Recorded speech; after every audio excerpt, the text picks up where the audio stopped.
welcome to the first lecture of Semantics and Pragmatics. Semantics and Pragmatics. This is Dr. Fahad bin Deheish teaching you this session. In this lecture, we are going to again introduce semantics and pragmatics. Semantics and pragmatics. Earlier, in the introductory lecture, we saw how semantics and pragmatics are overlapping. They are related, but yet they are kind of different. Both semantics and pragmatics are concerned with people's ability to use language meaningfully. We said earlier that the word meaningful is one main word in this course. Okay? So why do we have semantics and pragmatics? Because our goal is to produce the language meaningfully. While semantics is mainly concerned with the speaker's competence to use the language system, the chief and main focus of pragmatics is a person's ability to derive meanings from specific kinds of speech situations. Okay? So, with semantics, we're actually dealing, like we said earlier, with the literal meaning, with the conventional meaning, with the meaning that does not need any extra work. Okay? But with pragmatics, we actually need to work out the context around that piece of information or spoken utterance. Okay? So we look at the situation in order for us to figure out the meaning that the speaker is referring to. So with pragmatics, we actually trying to recognize what the speaker is referring to and also to fill in information that the speaker takes for granted and does not bother to say. Okay? Let's look at some examples. The sentence, I'm hungry. I'm hungry. You know what that means, right? Okay, so semantically, this is a sentence that has a subject, a verb, and an adjective. The meaning of these words are someone who is hungry, who needs food right now. I'm hungry. I'm hungry. We agree on this meaning? Actually, we agree on this meaning because we know the semantic meaning of these words. The semantic meanings of these words. But let's put this sentence into some situations. If I'm hungry is said by a beggar. You know what a beggar is? Someone who is kind of poor and asking people for help, right? So, if I'm hungry is said by a beggar who has not eaten all day. What does I'm hungry mean here? I'll let you think for a moment. If this sentence is said by a child who hopes to put off going to bed, he does not want to go sleep, he wants to delay sleeping, he still want to go play and jump. What does that mean? If I'm hungry is said by a man who wants to have lunch with his coworker. What does that mean? Okay, let's look at these situations again. If some beggar is sticking his hands and saying, I'm hungry, he's actually looking for money. Let me look here. I'm hungry does not have the word money in it. How did I understand that he wants money? Well, looking at the context, the situation, and the participants. Like he is a beggar, and I'm someone who is walking by. He looks at me. I have clean clothes and stuff. So he thinks that he would say, I'm hungry, in hope that I would give him some money, right? If you have a child, let's say your son or your nephew, okay?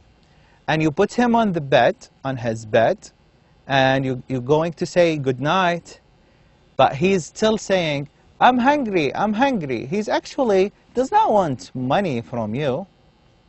He probably wants to delay his sleeping. He does not want to go to bed.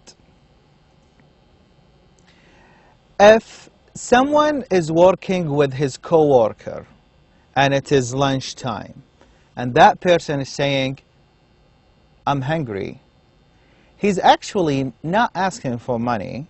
He's not asking that coworker to make him delay or stall going to bed, but in fact, he is saying that statement in hope that this person would go with him to lunch.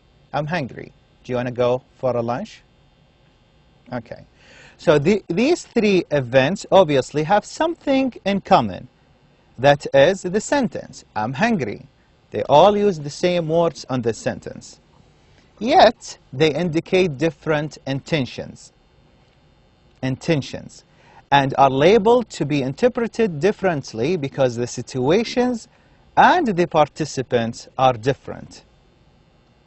So, every one of these utterances had a different intention. The first time, the intention was to get some money. The second time, the intention was to delay sleeping. And then the last time, it was to invite someone or checking if that coworker would go with you to lunch. So with different participants, with different time and place, we get a different meaning. When we deal with intentions, that's basically dealing with pragmatics, right? Because semantics does not have any intention. I'm hungry means I'm hungry. But with pragmatic, coming to the situation or coming to this picture, we need to look at the intention and at the context around this utterance. Now notice that sometimes I refer to I'm hungry as a sentence, and sometimes I refer to it as an utterance. What is the difference between these two?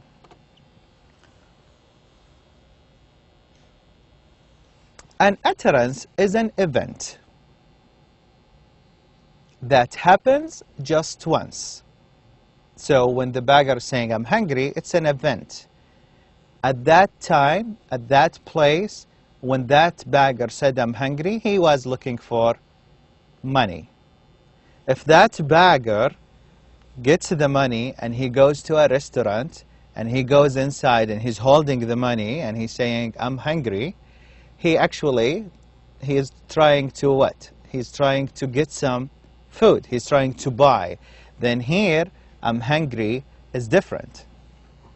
Okay? So an utterance is an event that happens just once. A sentence, on the other hand, is a construction of words in a particular meaningful sequence. We're dealing with grammar here. The meaning of a sentence is determined by the meanings of the individual words. I, it means I, me, myself, not my sister, not someone else. Okay? I am. So right now, hungry describes the situation, describes my need for food. Okay?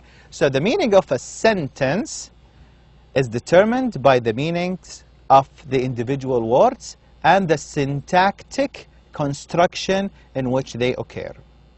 Okay? The meaning of the utterance, however, is the meaning of the sentence plus the meanings of the circumstances. That is to say, the time, the place, and the people participating in this situation. Also, we can refer to this as the physical, social context. The physical, social context. Let's try this example. If I have a group of students in my class right now, and they just came from a trip or a visit, one of them might say, our visit to the factory was wonderful. You notice how I said it? Okay? Now what do you think this student is referring to? He's trying to say he is genuinely, like he's sincere, telling us what his opinion about the trip or the visit to the factory. So our visit to the factory was wonderful. On the other hand, another student might just come to the class and he say, our visit to the factory was wonderful. You see the difference? So what's going on here? If I'm smart enough, I need to figure out the clues, the signs that goes around each sentence or each utterance. In the first one, the student was very sincere. So I take this as a sincere, literal sentence. Our visit to the factory was wonderful. That visit was really wonderful. With the other students, when he said, our visit to the factory was wonderful, he was laughing. I might take this as a joke or a sarcastic statement, which basically means the opposite. So that visit was not really wonderful. It could be terrible. But the student is just saying that to be sarcastic. He wants to say a joke. So sometimes we need to look at the circumstances or the physical, social context in order to figure out the real meaning behind the sentence or the real meaning behind the utterance. Okay? With pragmatics, we actually have the tools to know the intentions, or at least to come close to the intended meaning.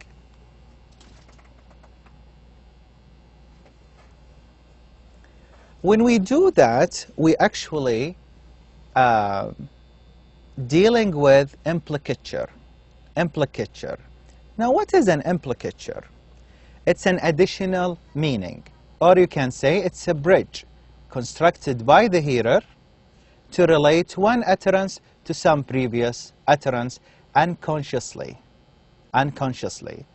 So sometimes I relate between what people say unconsciously to understand the meaning. We call this implicature. Let's look at this example, this dialogue between Barbara and Adam. Barbara said, "How did you do on the examination?" Adam said, "I think I'll just drop this course." Now, did Adam really answer Barbara's question? In fact, he did, but indirectly. We needed, as hearer, to fill in the gap to understand what was going on in this dialogue. How did you do on the exam? I think I'll just drop this course. That means he was not doing well in that exam, which makes him thinking of dropping the course. So the hidden answer or hidden meaning that he did not do well in the exam. Let's look at the second dialogue. Jim is asking a question. "Would you like to go shopping tomorrow night?" Laura said, "We have guests coming from out of town." Now, did Laura really answer Jim's question? It was a yes-no question. Would you like to go shopping tomorrow night? If I'm thinking only semantics, I would say that's a yes-no question. Now, Laura should say yes, I would like to, or no, no, I wouldn't like to, or I cannot. Okay? So, and on the, but in reality, she said, we have guests coming from out of town. But Jim understood that she cannot go shopping tomorrow night because the guests will be in the house and Laura will be with them, which will prevent her from going shopping. Now, if Jim continue asking the same thing and saying, "So are you coming or not?" it would be a stupid question. So when we try to understand the meanings or the hidden meanings between utterances, we're actually dealing with implicatures. So implicature is one way to understand meaning or to figure out meaning. Another way to do this is through prosody. Prosody, okay? When we say prosody, we're referring to voices, okay? A spoken utterance, when we speak, a spoken utterance consists of more than just words. You just remember that example. Our visit to the factory was wonderful. It had more than just words, right? It has some laughing, it has some kind of raising of the tone, falling of the tone, right? That changed the meaning. In speech, meanings are communicated not only by what is said, but also by how it is said. How that person said it. Was he sarcastic? Was he laughing? Was he serious? Did he raise his tone? Did he make his tone low? Did he lower his tone? Okay? Let's look at these examples. All of them have basically the same answer. Number one, has the Winston Street bus come yet? Someone is asking me. I might say, sorry, I didn't understand. What did you say? Bus? Mouse? I did not hear you. What did you say? What did you say? Right? Someone might say, I'm afraid Fred didn't like the remark I made. So he's referring to something he said, right? Oh, what did you say? What did you say? So the focus is not really on the same words like the first dialogue. Let's check out the third example. Some of my partners said they wouldn't accept these terms. So I might say, and you, what did you say? So he's telling me about some other people. Now I want to know, what did he want to say? What did you say? Lastly, you're misquoting me. I did not say anything like that. Oh, what did you say? You notice that my focus was shifting from one word to another because I was referring to a different meaning every time. Although the semantics is the same. What did you say? Same four words, right? But every time I said it differently, referring or meaning or intending that every sentence meant something else. So, we said we can figure out the meaning or understand the meaning or discover the intended meaning through implicatures, through social physical context, through prosody, and also, lastly, we can figure out the meaning through nonverbal communication. Nonverbal communication. There are some ways of using the voice, including, for example, laughing or giggling or crying, that are vocal because they're coming from your vocal cords, but they're not verbal. They don't come with words. You don't pronounce any words with them. If you're laughing, you're just laughing. Laughing does not require any words, okay? So if someone is laughing, is he communicating with you? He is, right? Maybe he's saying he's happy, or maybe he's saying he's laughing at you. So he's being kind of sarcastic or mocking you. He's being bad with you, okay? We call these things paralanguage. Paralanguage. They are vocal, but they're not verbal, okay? So as we noticed in that sentence, our visit to the factory was wonderful. The other students said it with the laughter, right? He was laughing when he said it. It changed the meaning. It changed the meaning. Similar to that, there are visible signs. Visible signs. We call them gestures or body language, which possibly create an effect on the interpretation of a spoken message. Okay, if I do this sign, you would understand that I like this, right? I like it, I approve it, thumbs up, okay? So when I put this in my communication, or when I use this sign in my communication, I'm actually sending a good message, okay? As a reader, you are supposed to figure out the meaning from my body language.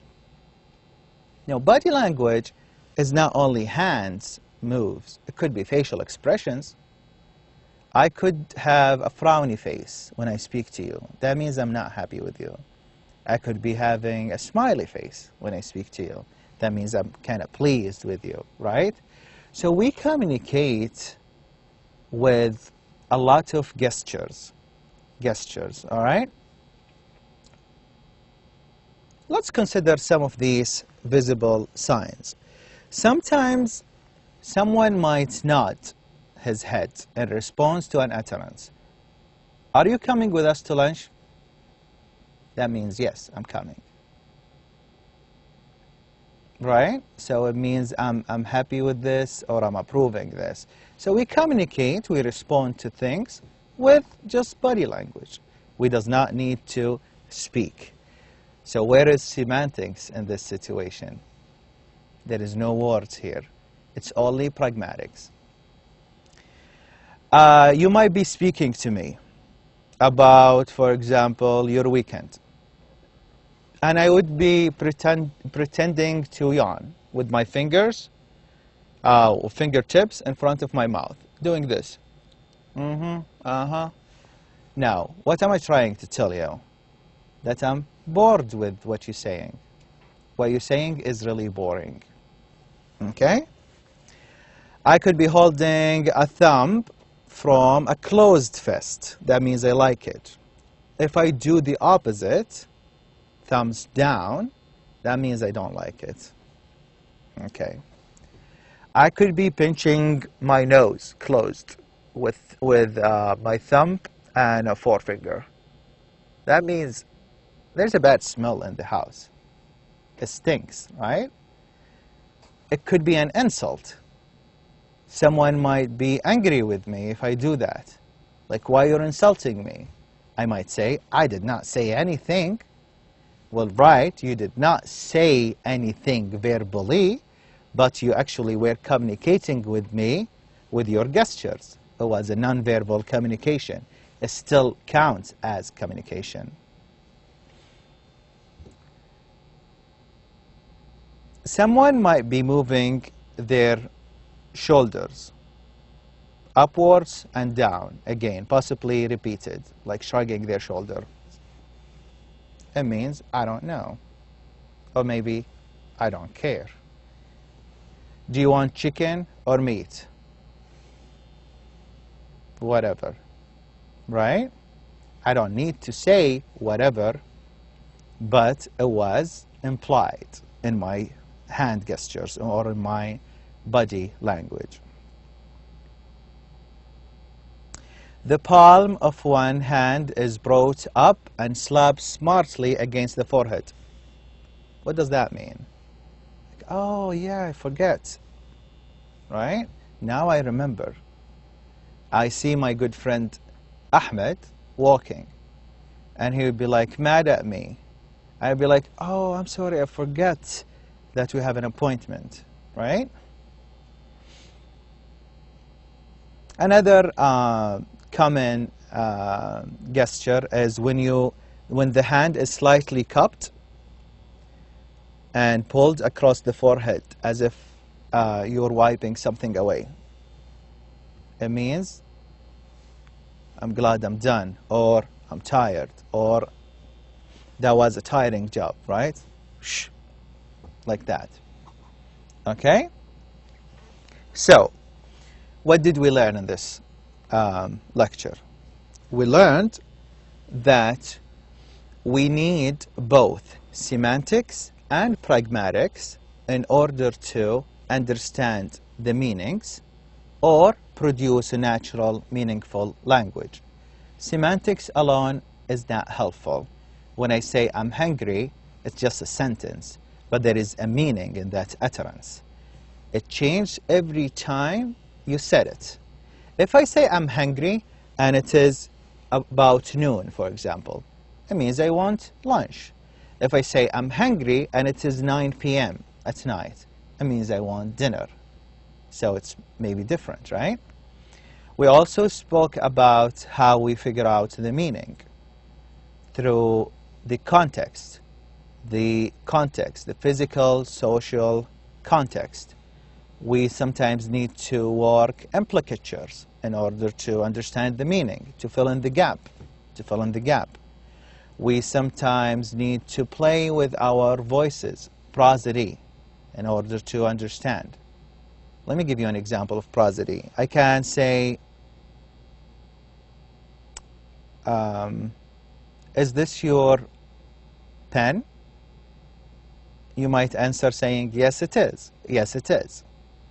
I might again say, this is not your pen. You would use the same words, but you would pronounce it differently.